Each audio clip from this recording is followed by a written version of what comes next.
Hello guys, this is Modest Major here, bringing you some commentary over some Halo 4 gameplay. The gameplay is not of vital significance today, as instead I will be going over my thoughts on the new Xbox announcement, the unveiling of the Xbox One. Not necessarily a name that got me particularly exciting. I felt it was a little bit lackluster. There were rumours circumnavigating the internet about it being called the Xbox Infinity, I think it was called actually, which kind of, I don't know, it just captures what technological age we're in right now. It feels like the possibilities are infinite, and it kind of just felt like a more fitting title, more flashy, more catchy. Whereas the Xbox One, I don't know, it just seemed like they're rebooting. I guess why they chose it is because they're rebooting the Xbox franchise, but it just seems a little bit early to do that. You know, we've had the Xbox original, then the Xbox 360, and now they're already on the Xbox One, and it's like, I kind of think of the original Xbox as the Xbox One, and calling this new Xbox the Xbox One will take some getting used to, in my opinion. It's just a little bit confusing, if I may say so myself.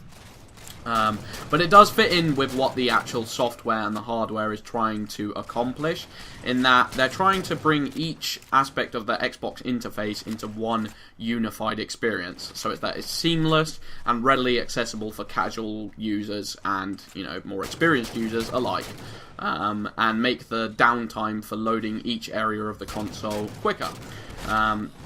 The reason they're doing that is because, well, first of all, the Xbox hardware has quad-core processing now, so that it's able to manage, like, micromanage each area of the Xbox hardware and software separately. You know, it's got a quad-core, it's got a core for each, you know, process. You know, when you go on to watch a film on Netflix, that's running one of its cores. When you go on to play a game, that's running one of its core. And when you go onto the internet browsing, that's running one of its cores. So it's able to manage each aspect of the Xbox gaming experience separately, which I think is a pretty cool idea. And with this new feature that they're adding in called Snap Mode, it basically means that you're able to watch a film like Star Trek, as they showed in the stream, and then if you want to look up something on the internet, like a little tidbit or a fact about the film, you can very quickly bring up the internet browser, and it splits the screen in half so that you're able to carry on viewing your Netflix film, whilst, you know, looking up some interesting information on the internet browser at the same time,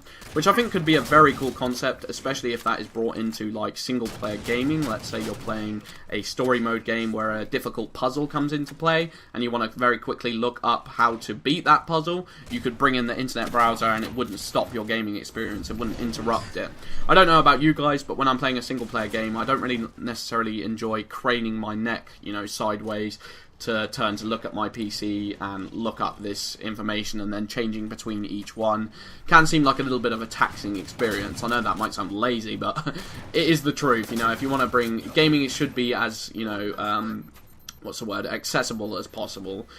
So I like the idea of them pushing this forward, and it feels quite futuristic, quite sleek, and it runs everything at a very optimized level, which is pretty cool. First-party titles is another thing a lot of consumers were worried about with this new Xbox. You know, is the Xbox going to be able to deliver on its first-party games? People always talk about how Sony has the better first-party software. You know, they've got all their unique games like The Last of Us, God of War, Killzone, a lot of single-player-centric games, and people always argue that Sony have a better lineup of first-party titles. That's of course up to debate. I obviously love Halo, so I would choose Xbox's first-party software.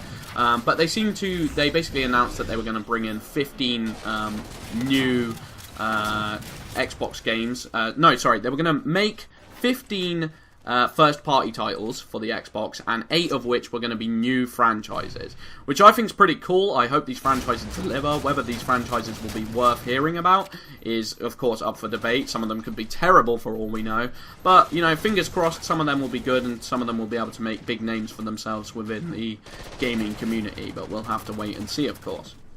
Another interesting keynote that they brought up is they're going to be releasing a new Halo television show. And at first I was kind of really annoyed because basically this is going to be directed by Steven Spielberg, which is like, oh my god. I love Steven Spielberg. I love AI, Jurassic Park, pretty much every film he's done under the sun. So that was very cool to see that he'd be managing it. But at first I thought they were saying that there was going to be a Halo game and that Steven Spielberg would be the creative director of that franchise. And I was about to lose my freaking shit.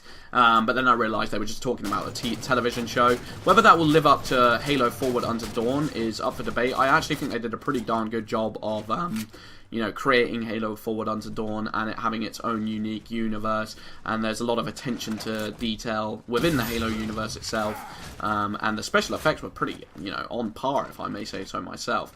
But I'm sure Steven Spielberg will be able to manage it. You know, he's a perfectionist. He'll be able to look into the Halo universe and see, you know, what is important and what isn't important, and make an exciting film to watch. They were also bigging up sports games a lot in this you know, presentation, which was kind of interesting to me. I wasn't necessarily expecting it. I think they've acquired the rights to, you know, the new FIFA games, the new NFL games, Madden, you know, basketball, all that stuff, which is pretty cool. I'm not necessarily the biggest fan of sports games, but the new graphics engine that they've created, I forgot what it's called, it's something like Blitz or something like that, the EA have come up with, and it does look spectacular. There's no denying the animation looks very fluid on the characters, and it was good. It was a good way of showcasing the Xbox hardware. Forza Motorsport 4 was shown as well. Forza Motorsport 4, I think it's 4. It could be 5. I could be wrong. That was shown as well.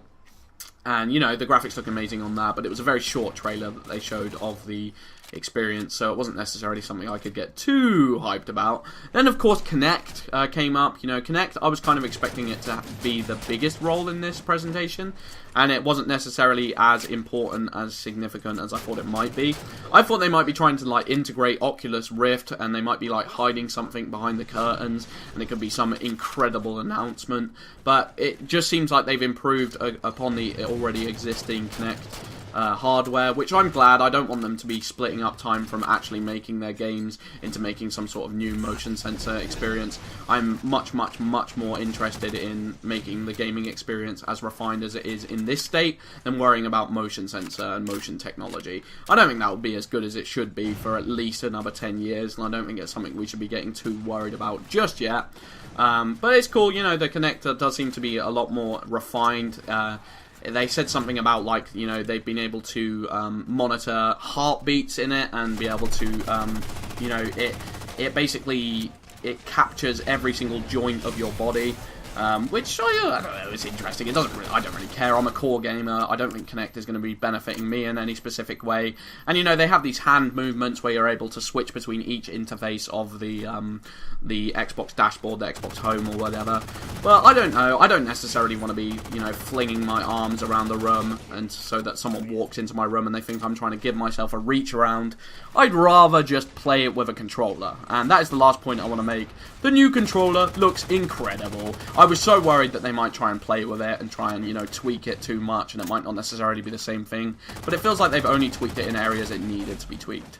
Like the D-pad is still, you know, they've changed the D-pad to make it as balanced as possible and optimized for fighting gameplay, so that each D-pad, it's like the new Xbox S controllers. If you've tried them out, the D-pad is much more intuitive, and, you know, just changed it just looks a lot more ergonomic and a lot more consumer friendly.